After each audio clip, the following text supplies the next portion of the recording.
본문의 말씀은 사실은 민수기 13장에서 이렇게 보면 모세가 이제 출애굽을 해서 광야 생활하는 가운데 하나님의 약속하신 땅, 젖과 꿀이 흐르는 가나안 땅에 그들을 인도해서 모세가 인도하여 드리는 가운데 12명의 12지파에서 12명의 정탐꾼들을 선발을 했습니다. 그래서 젖과 꿀이 흐르는 가나안 땅에 정탐하고 돌아와서 보고하는 장면이 13장, 민수기 13장, 14장에 이렇게 쭉 나와 있고, 그리고 오늘 본문에 읽은 말씀은 그 결과에 대해서 우리에게 말씀해주는 그런 내용이 바로 본문의 말씀입니다. 12명의 정탐꾼이 젖과 꿀이 흐르는 가나안 땅에 정탐하고 돌아왔습니다. 그리고 그들은 보고를 합니다. 보고를 하는데 12명은 똑같은 시간에 똑같은 장소에 그리고 똑같은 가나안 땅을 보고 그리고 돌아와서 모세 앞에서 보고를 합니다. 그 보고하는 그런 것을 통해서 그리고 그 결과를 통해서 우리의 삶의 지혜를 얻을 수 있다.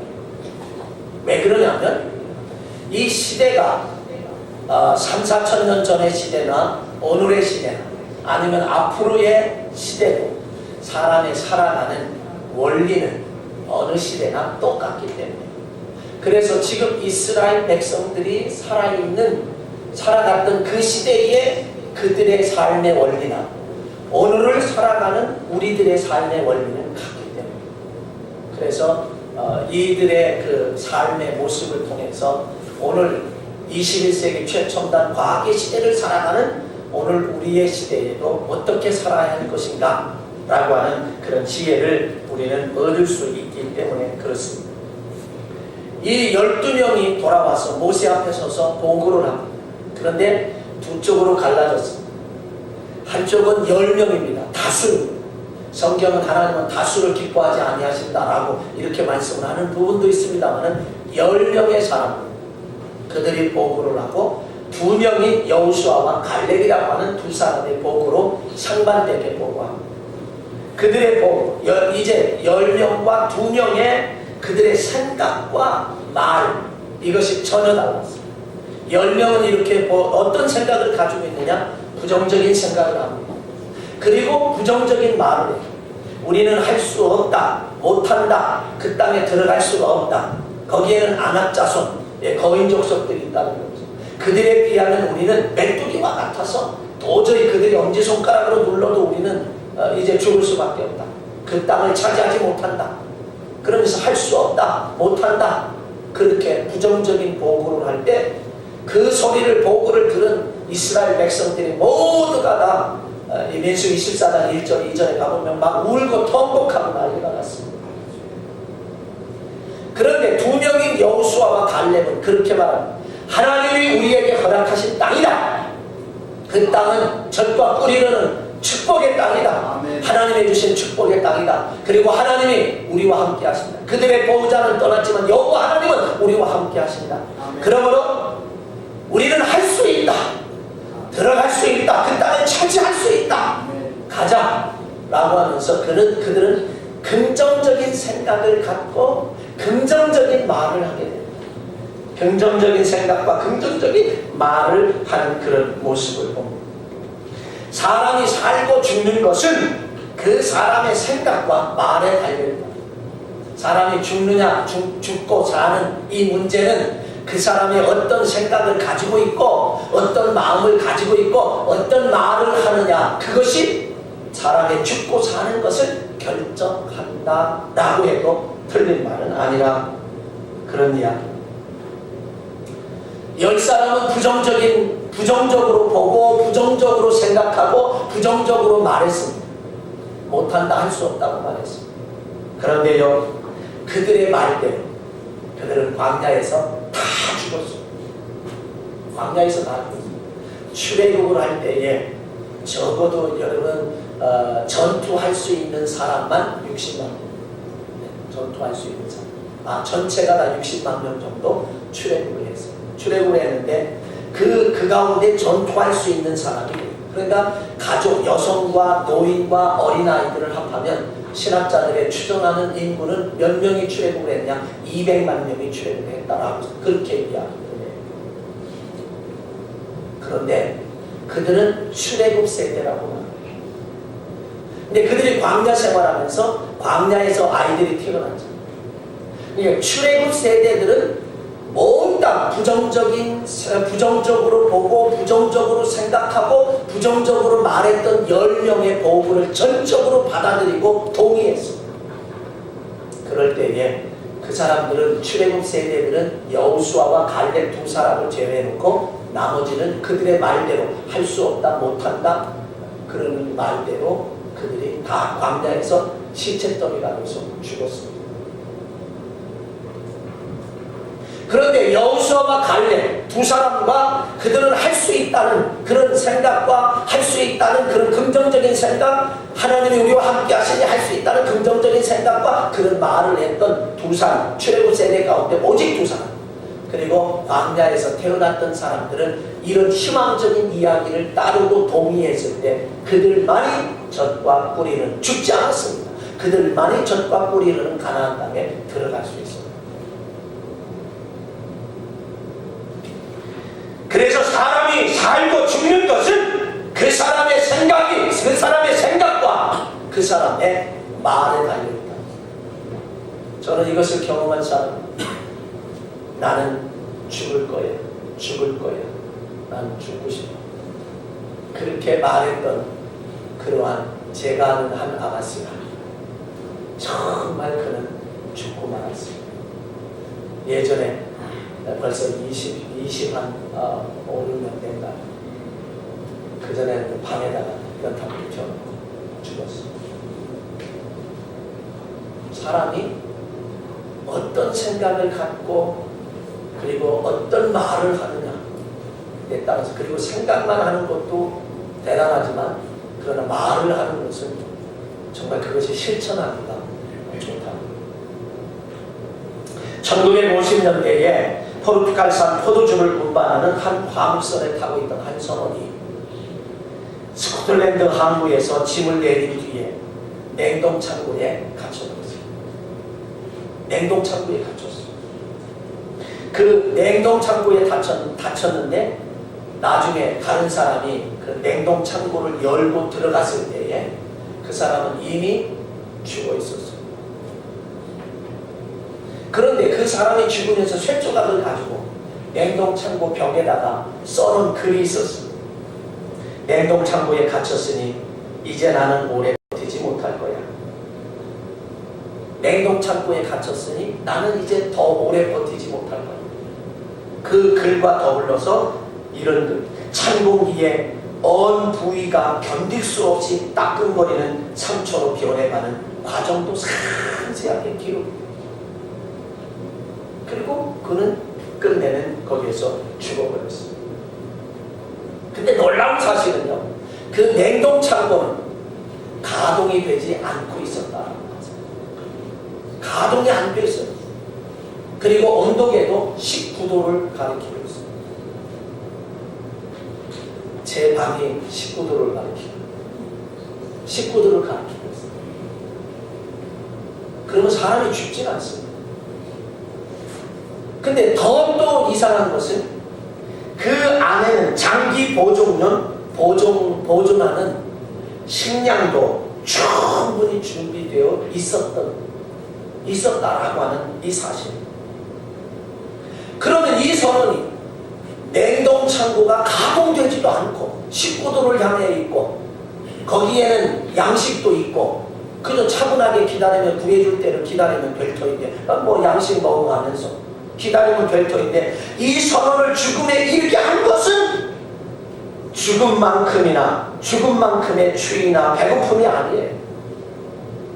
죽게 될 것이라고 하는 그런 부정적인 생각, 죽게 될 것이라고 하는 그런 부정적인 마음, 죽게 될 것이라고 하는 그 부정적인 예감, 그로 인해서 그 두려운 생각과 마음이 그를 죽음으로 몰아갑니다. 야, 이 냉동창고는 이게 원래 이제 얼어버리는 거니까 동태가 되는 거니까 야 점점 자기 마음으로 점점 지금 차가워온다, 살갗이 얼어온다 이러니까 그게 현실로 나타나죠. 실제 상황으로 자기에게 나타나요. 옛날 어르신들이 하시는 말씀이 사람 마음 먹게 달렸어 라고 하는 마음이 결코 허투는 마음이 아니에요. 그래서 사람이 죽느냐 사느냐 죽고 사는 문제는 그 사람의 생각과 마음에 달려요. 얼마나 중요한지 모릅니다. 사람의 부정적인 생각이 얼마나 끔찍한 파괴력을 가졌는지, 두려운 마음, 죽을 것이다 라고 하는 두려운 마음이 얼마나 그 큰 파괴력을 가지고 있는지를 보여주는 그런 이야기입니다. 반대로 사람들의 생각이 얼마나 큰 능력, 힘이 있고 파워 있는지로 우리에게 알려주죠. 때로는 고난도 이길 수 있고 역경도 이겨낼 수 있는 힘, 그리고 질병까지도 이길 수 있는 힘이 사람의 생각이고 마음, 그리고 말입니다. 이것이 의학적으로도 증명이 된 사건입니다. 증명이 되죠. 그게 무슨 얘기냐면 플라시보 효과라고 합니다. 플라시보 효과라고 하는 것은 이 지금 환자에게 약을 주는 거예요. 약을 주는데 어떤 약을 주냐? 가짜 약을 주는 거예요. 가짜 약을 주면서 이 약은 특효약입니다. 당신 이것을 먹으면 방금 빠른 시일 내에 회복돼서 퇴원할 수 있습니다. 그렇게 의사가 말합니다. 그러면서 가짜 약을 주는 거예요. 예를 들면 비타민을 주는 그 약, 그 치료하는 방법이 전혀 다르고 가짜 약을 주는 거예요. 그리고 사례를 들어요. 아무개 환자도 얼마 전에 왔는데 그 사람이 이 약을 먹고 또 당신이랑 똑같은데 당신보다 더 했어. 그러는데 이 약을 먹고 바로 나아가지고 퇴원했습니다. 그렇게 하면서 줍니다. 그러면 그 가짜 약을 먹고도 이 환자는 어떤 생각을 갖느냐 하면 야 그래 나는 치료돼서 얼마 전에도 나보다 더한 사람도 치료됐다는데 이런 생각을 가져서 치료된다 나는 조금 있으면 퇴원한다 이런 마음의 생각, 긍정적인 마음을 갖게 되니까 치료가 돼서 퇴원한다. 약을 안 먹었는데도 퇴원한다. 그런데 반대로요, 노시보 효과라고 하는 게 있어요. 그건 뭐냐면 진짜 약이야. 이거는 이거에 대한 진짜 그 질병에 대한 진짜 치료약이야. 그 치료약을 주면서 이거 먹어야 소용없어요. 그냥 현상 유지를 하는 겁니다. 그러면 그는 치료받을 수 없다. 진짜 약이지만 치료가 안 된다. 그 사람의 마음이. 그래서 우리 그리스도인들은 이렇게 만나면서 이야기할 때 항상 좀 희망적인 이야기를 해줄 수 있고 긍정적인 말을 할 수 있고 이렇게 해줘도 그런 말을 할 수 있고, 근데 내가 긍정적인 말을 하고 희망적인 말을 하고 소망적인 말을 해주면 그 말을 누가 먼저 듣느냐? 내가 먼저 듣거든. 그래서 내가 희망적인 사람, 긍정적인 사람, 소망적인 사람이 될 수 있다. 그래서 창세기 12장 3절에 하나님께서 말씀하시기를 아브라함이 너를 축복하는 자에게 내가 축복하고 너를 저주하는 자에게 내가 저주한다. 여러분, 그래서 우리는 이왕 하는 말이라고 하면 항상 희망적인 말, 소망을 주고 용기를 주고 위로할 수 있는 그런 말을 할 수 있는 우리가 해야 되겠다.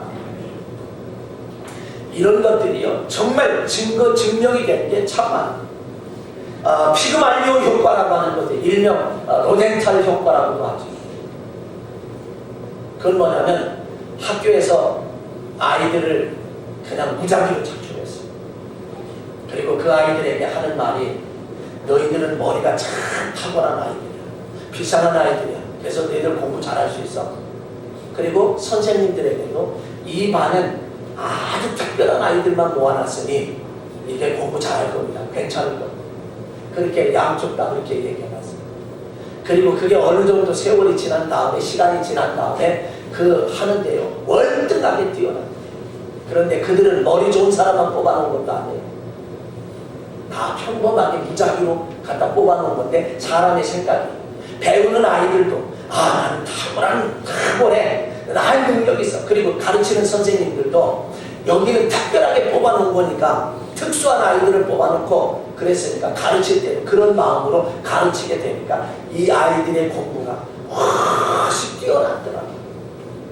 이게 바로 말하는 피그말리온 효과, 로덴탈 효과라고 하는 그런 이 로덴탈 효과라고 하는 것은 로덴탈 교수와 제이콥슨 교수가 함께 실험한 내용에 대한 이야기입니다. 그래서 사람은 무슨 말을 하느냐라고 하는 것도 중요합니다. 무슨 말을 하느냐에 따라서 그 사람의 인생이 결정되고 좌우된다 해도 틀린 말은 아니에요. 그러나 무슨 말을 듣느냐는 것은 무슨 말을 하느냐는 것 이상으로 중요하다는 거예요. 그래서 우리는 말을 하는 것도 중요하고 어떤 말을 듣느냐라고 하는 것도 굉장히 중요해요. 그런 면에서 인생을 결정하는 것이 결국 우리가 어떤 생각을 가지고 어떤 말을 하고 어떤 말을 듣느냐라고 하는 데 있어서 오늘 본문에서도 그 사실을 우리에게 열심히 증명해 보여주고 있는 그런 모습을 우리는 알게 된다라고 하는 사실. 그래서 사람의 행복과 불행은 그 사람의 생각과 말이 좌우한다 할지라도 틀린 말은 아닐 것입니다. 그러나 무슨 말을 듣고 무슨 말을 하느냐라고 하는 것은 더더욱 중요하다라고 하는 사실. 여러분, 한 소녀가 산길을 가다가 숲속에 나비 한 마리가 거미줄에 걸려서 파닥거리는 그 모습을 봤어요. 근데 이 소녀가 그 나비를 보면서 안타까운 마음에 그 가시덤불을 막 헤치고 들어갔어요. 헤치고 들어가서 그리고 이제 그 거미줄에 걸려있는 나비를 띄워서 그 다음에 거미줄을 뗀 다음에 이렇게 놓으니까 그 거미가 날아갔어요. 날아간 줄 알았더니 잠시 후에 펑 하고 이거 터진 것처럼 이거 터져버렸어요. 뻥 하고 터져가지고 그러더니 뭘로 바뀌었냐? 천사로 바뀌었어요. 그러면서 이 소녀에게 뭔가 말을 하고 그리고서는 사라져버렸어요. 내게 소원이 뭐냐? 제 소원이 뭐냐? 그랬더니 나는 평생 행복하기를 소원한다. 그러니까 귀 속에다 대고 내가 그거 한 가지 소원을 들어주겠다고 귀 속에다 말을 귀 속 말로 한마디 하고서는 그다음에 사라져버렸습니다. 이 세상에서 가장 행복한 사람이 되게 해달라고 하는 그 소원대로 이 소녀는 자라서 어른이 되고 또 결혼을 해서 엄마가 되고 할머니가 되도록 아주 행복하게 살았답니다. 그 곁에는 언제나 좋은 사람들로 가득가득했고 행복하게 살아가는 그를 보면서 사람들이 부러운 눈빛으로 늘 바라보았습니다. 세월이 흘러서 이분이 백발의 할머니가 되어 인종을 눈앞에 두게 되었습니다. 사람들이 입을 모아서 할머니가 죽기 전에 평생 행복하게 살 수 있었던 그 비결이 뭐냐고 물었습니다. 비결이 뭐냐고 물었습니다. 비결이 뭐냐고 물었더니 이 할머니는 죽어가면서도 웃으면서 입을 열었습니다. 내가 소녀였을 때 나비천사를 구해준 적이 있지. 그 대가로 천사는 나를 평생 행복한 사람이 되게 해주겠다고 했어. 그때 천사가 내게 다가오더니 내 귀에 이런 말을 속삭였어. 구해주어서 고마워요. 소원을 들어드릴게요. 무슨 일을 당하든지 감사하라고 말하세요. 그러면 당신은 평생 행복하게 될 거예요. 그래서 그 말을 듣고 자기는 무슨 일을 당하든지 어떤 일이 있든지 항상 감사하다고 중얼거려요. 항상 감사합니다.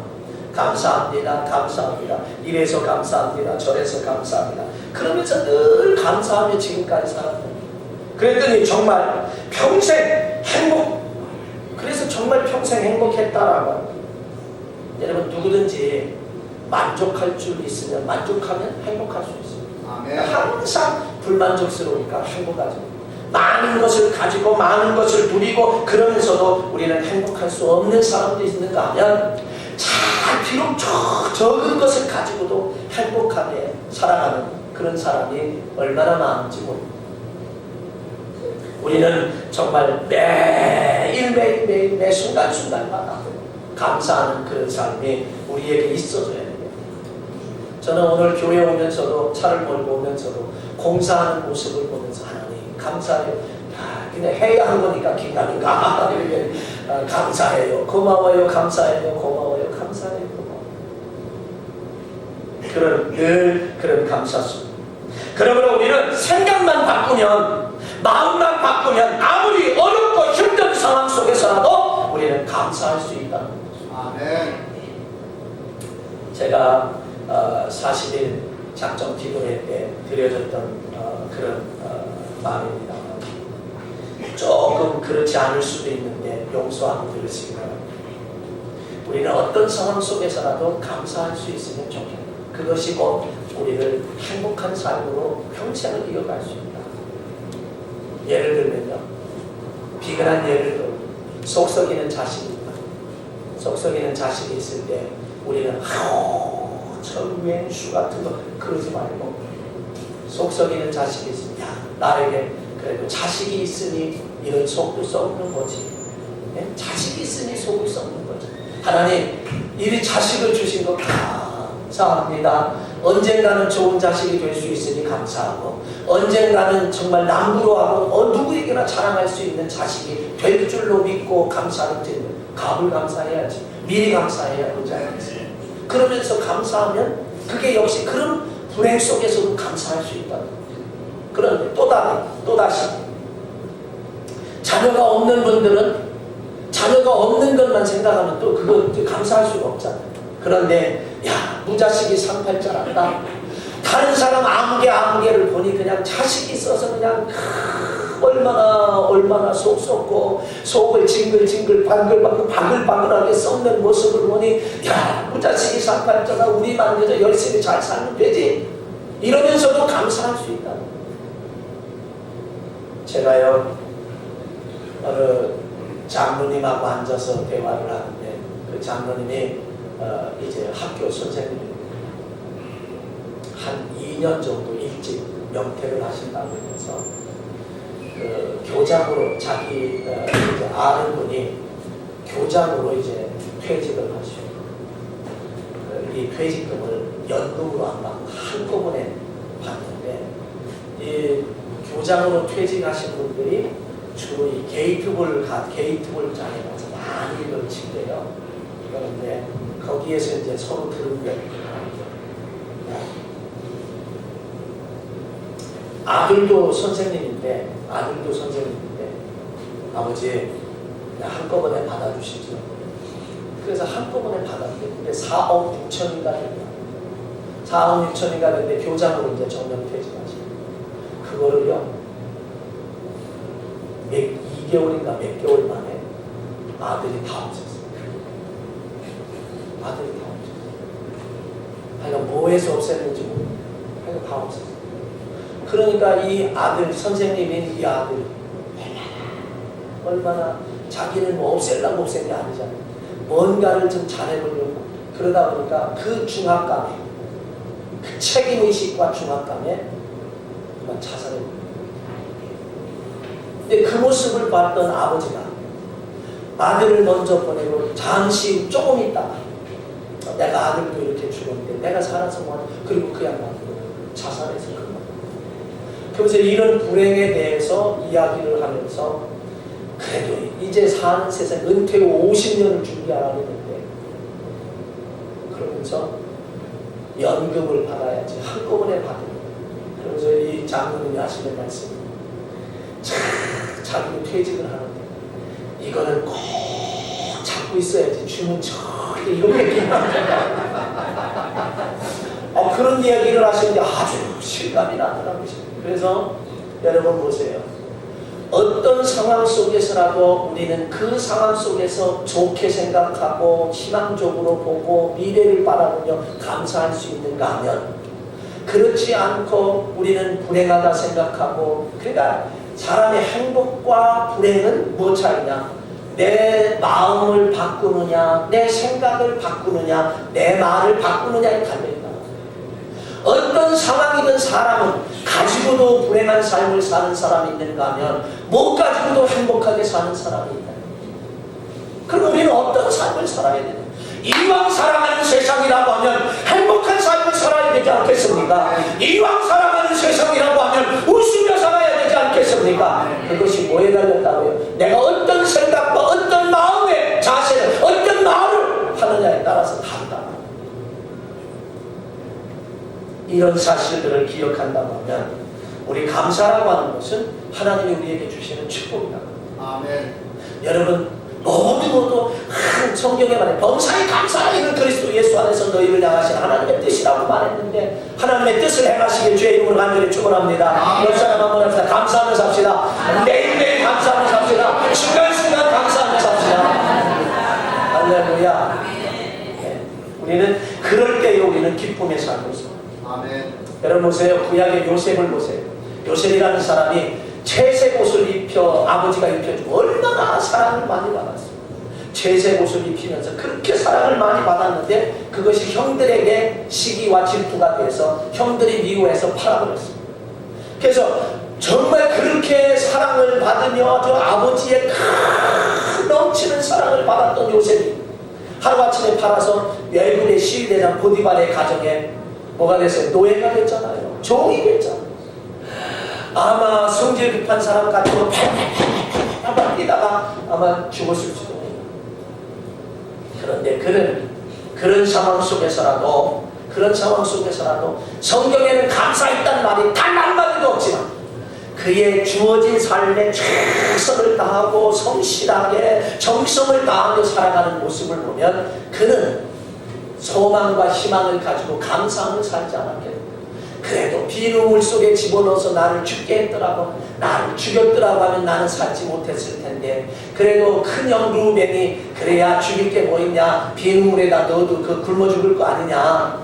그러니까 나를 죽지 않게 해준 것도 감사하고 비누물에라도 들어가서 살았다는 것을 감사하고 또 팔려서 거기서는 그냥 내비두면 죽을 수밖에 없었는데 팔려서 종으로라도 살아갈 수 있는 것, 생명을 부지하는 것이 감사하지. 그러면서 감사하며 살지 않았겠는가. 그러면서 열정을 다해 나 언젠가는 내가 꿈꾸는 그것이 있지, 비전이 있었지, 꿈이 있었지, 그 꿈을 이룰 수 있을 거야. 하늘의 해와 달과 별인 11별이 나에게 절하는 거, 곡식단이 나에게 절하는 거, 이런 세상이 올 거야. 하나님은 나와 함께 하실 거야. 그런 마음을 가지고 감사하지 않았겠는가. 그럴 때에 그 보디발도 인정을 하고 그리고 가정총으로 삼았고, 그래서 그러는 가운데 보디발의 아내가 또 유혹을 하며 동침하기를 유혹할 때 그것을 되질 수가 없다고 해서 뿌리친 것이 누명을 쓰고 옥살이를 하게 되는, 그런 중에서도 옥살이에서도 최선을 다해 옥사장의 인정을 받고 그 재반 사업을 다하고 그러는 가운데서 결국에는 그가 애굽의 총리가 됩니다. 애굽의 총리가 돼서 경제정책을 얼마나 잘 했습니다. 7년 동안 풍년이 들 때 경제정책을 잘하고 잘 곡식을 쌓아놓은 다음에 이제 다시 흉년이 들어서 많은 나라에서 1년, 2년 지나니까 곡식 사는 막 오잖아. 이웃 나라에서도 오고 막 오잖아. 돈을 그냥 억수로 모으는 거죠. 애국이라는 나라에 돈을 억수로 모으는 거죠. 그럴 때 자기의 가족들, 형들도 곡식 사러 와야 되죠.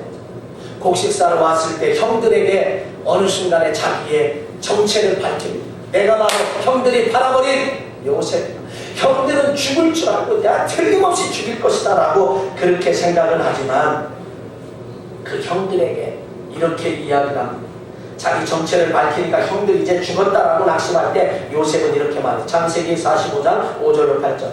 당신들이 나를 이곳에 팔았다고 해서 근심하지 마소서, 한탄하지 마소서. 하나님이 생명을 구원하시려고 나를 당신들보다 먼저 보내셨나이다. 이 땅에 2년 동안 흉년이 들었으나 아직 5년은 밭갈기도 못하고 추수도 못할지라 하나님이 큰 구원으로 당신들의 생명을 보존하고 당신들의 후손을 세상에 두시려고 나를 당신들보다 먼저 보내셨나니 그런즉 나를 이리로 보낸 이는 형들이 아니고 하나님이시라.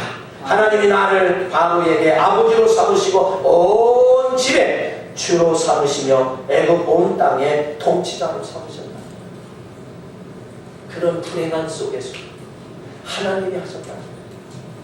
그런 불행 속에서도 하나님이 하셨다라고 하는 이 말 속에 그는 늘 감사하며 사는, 그리고 희망과 미래와 비전을 내다보고 사는 그러한 요셉, 결국에는 세계 최강대국의 총리가 승리했다.